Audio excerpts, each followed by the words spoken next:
First of all, happy holidays to both of you, and thank you for doing this. Governor, I'm going to start with you, and from something that you just did as we're sitting down, and that's signing a supplemental bill. And let me ask it in this way. After a year of record, and I don't mean by a little bit, by a long way, record spending with the normal budgeting process, and then to come back and be able to do this supplemental that does some big things, including we had Representative Snyder on not long ago talking about $30 million plus investment in Muskegon Heights schools, which have suffered for so long, as was alluded to today. Tell me about the importance of this kind of a supplement. You know, a lot of the priorities that were in this supplemental, we were talking about throughout the budget process, but it was very clear we needed to get the budget done, and we had a number of things that we wanted to address. Addressing this handful of districts that have enormous debt, that need these dollars that are going to their schools, going actually into the classroom, was really important. So Muskegon Heights, Pontiac, Ypsilanti, Benton Harbor, I mean, this is an important moment for us to slash their debt so that those resources can actually go into the classroom and help kids. In this budget, we also are investing in things like the Blue Dot Lab at Grand Valley State, innovation, technology hub that I think will be great for enhancing skill sets, but of course working with employers so that they've got the talent to take on jobs that we know are plentiful and are good paying. And so a lot of this, I think, reflects the North Star, which has been growing our economy and bringing down costs for people. And so I'm proud that we got it done. Mr. Lieutenant Governor, thinking of your background as an engineer, as a guy who built his first computer when he was a kid, when you see these kind of investments in education, how important is that for you and your young family? Look, this is critical for Michigan's future. I think every family, wants your kids to be able to imagine that they can do anything, that they can build anything, that they can create anything, that technology won't scare them. And the investments that we're making, starting frankly all the way down at the elementary school level, all the way up through higher education, and making that more affordable, and on focusing on Michigan's history of technology innovation. I talk about that with my kids and their friends all the time. What are the things you want to invent? We want everyone in Michigan to know that they can create things. They can build great widgets, they can build great companies, they can build great teams, and our investments in education so that every kid has a chance at that, that's what's going to make us successful in the future. All right, Governor, you and I have had this discussion on 14 different levels. The answer's always been the same. I suspect it will be today. You had an unbelievable opportunity to invest in Michigan because of some excess, which I always hate to think of tax dollars as excess, but nonetheless, federal money that was on the books, great revenues coming in from the state, and referring again to that record budget and now this supplemental.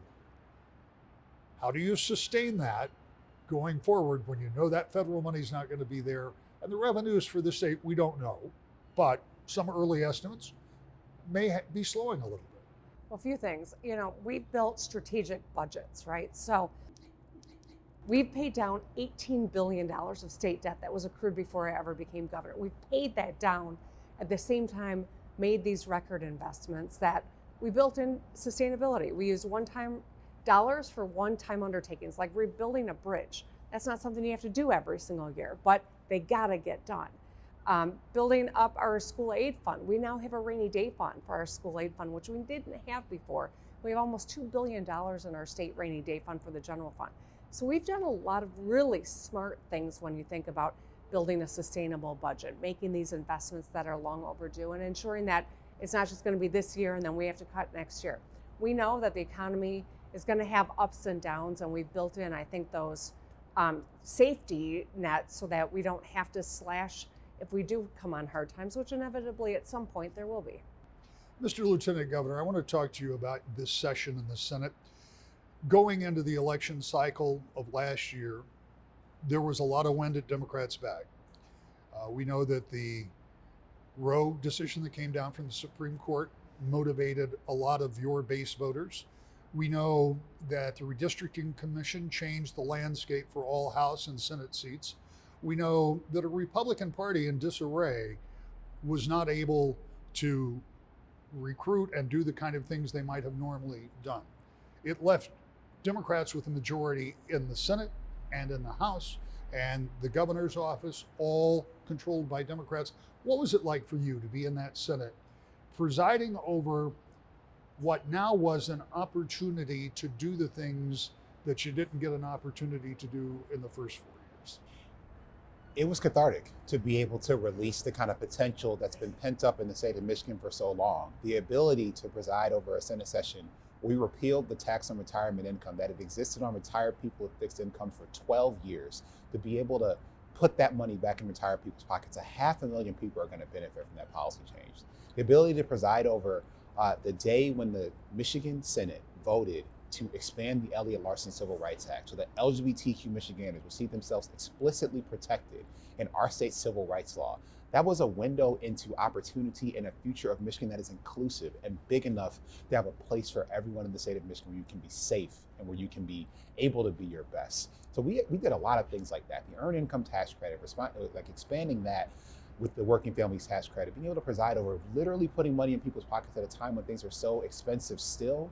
Like, this is an opportunity to make a difference. And that's what Democrats focused on. We focused on people and the things that matter most to them, which are lowering costs and creating opportunity. And so I was really honored to be able to work with my colleagues in the Senate to get that done. And make no mistake about it, we got done a lot of good bipartisan policy as well this year. So we were focused on problem solving and people, and we always will be. And that's going to be the case next year as well. Whatever the partisanship was or wasn't like in this past year, it's liable to be ramped up in 2024. It's a presidential election year. Everybody in the state house is going to be up for an election. Depending on what a judge says, there may be some Senate seats that are up for an election too. So this could be a pretty big and pivotal year, though my words, not yours. It would appear, at least at this moment, that the presidential concept or the presidential part of that election may not be terribly exciting from the standpoint of competition, because as we sit here right now, it would appear that the two people at the head of the ticket have pretty much been selected. Would you agree with that? And does that take some of the pressure off of this election cycle? No, I would just say you never know. You know, Michigan's going to have an early primary. It's about time, frankly, when we watch small states that don't have as big a stake as we do in Michigan cull the field before we ever get an opportunity to weigh in. So February 27th, we'll have the Michigan primary. Michiganders are going to be the ones who are going to tell us what the field looks like. But I think, like every election, it'll be a spirited election. I think that'll be a competitive election. That's kind of who we are in Michigan, and I think that's actually probably a healthy thing. But we'll be inundated, I'm confident. Well, in fairness, Governor, there isn't a field when it comes to Democrats. I mean, there's Joe Biden, and then anybody else that's got 6%. So, I mean, that primary, if it stays as it is today.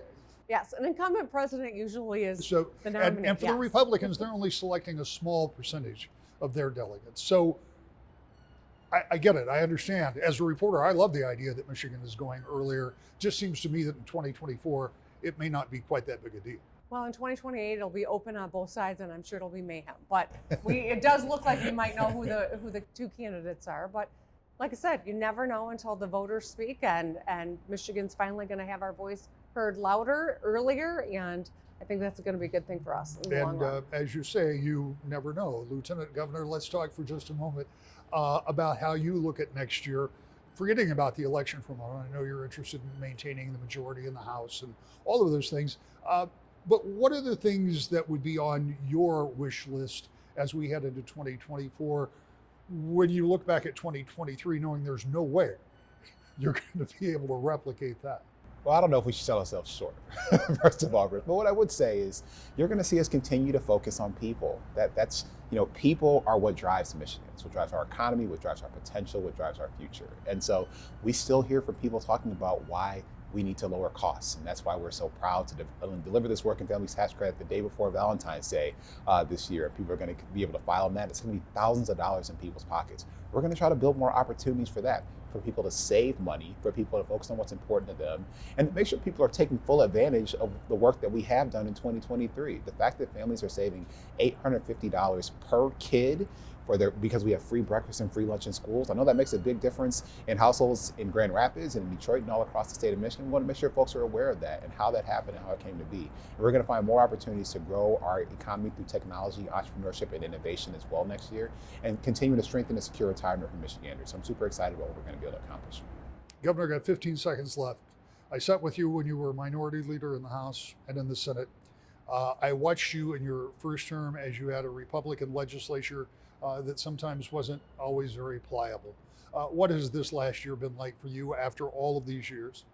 I'm so grateful to see Michigan making a huge amount of progress, whether it's on common sense gun safety, smart budgets, fundamental rights, free breakfast and lunch for all school kids, $1 billion of tax relief for Michigan families and businesses. We're making real progress, and I don't want to slow down for a second. I know people get distracted next year with, understandable things like an election, but I'm eager to keep moving as fast as we can. Thank you both and happy holidays. Happy holidays. Happy Happy New holidays. Year, too.